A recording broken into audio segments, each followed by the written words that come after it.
जपाकुसुमसङ्कासं काश्यपेयं महाद्युतिं तमोरिं सर्वपापाग्नं प्रणतोऽस्मि दिवाकरम्। ॐ अस्य श्री आदित्यकवच महामन्त्रस्य यज्ञवालको महर्षिः अनुष्टोप जगतिश्छन्दसि घृणिरीति बीजं सूर्य इति शक्तिः आदित्य इति कीलकं श्री सूर्यनारायणप्रीत्यर्थे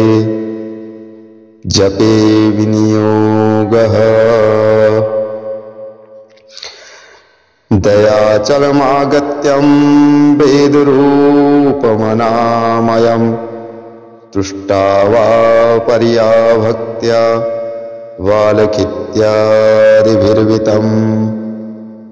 देवासुरैः सदा वन्द्यं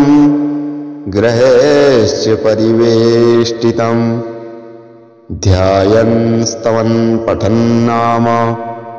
यश सूर्यकवचं सदा घृणी पातु शिरोदेशं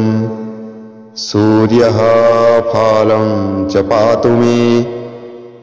आदित्यो लोचने पातु श्रुति पातु प्रभाकरः घ्राणं पातु सदा भानु अर्कं पातु मुखं तथा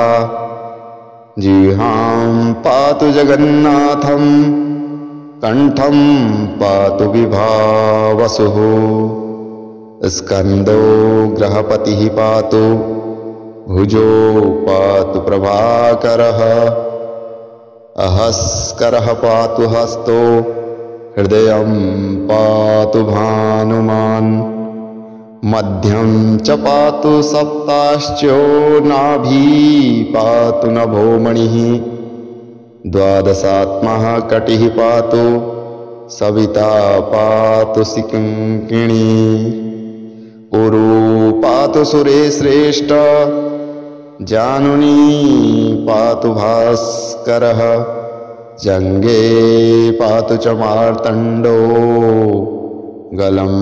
पातु त्वसामपतिः पादो वभ्रस्तदः पातु मित्रोऽपि सकलं वपुः वेदत्रयात्मकः स्वामिन् नारायणः जगत्पते अयातयामं तं कञ्चित् देवरूपं प्रभाकरः स्तोत्राणेन सन्तुष्टो वालखिल्यादिभिर्वृतः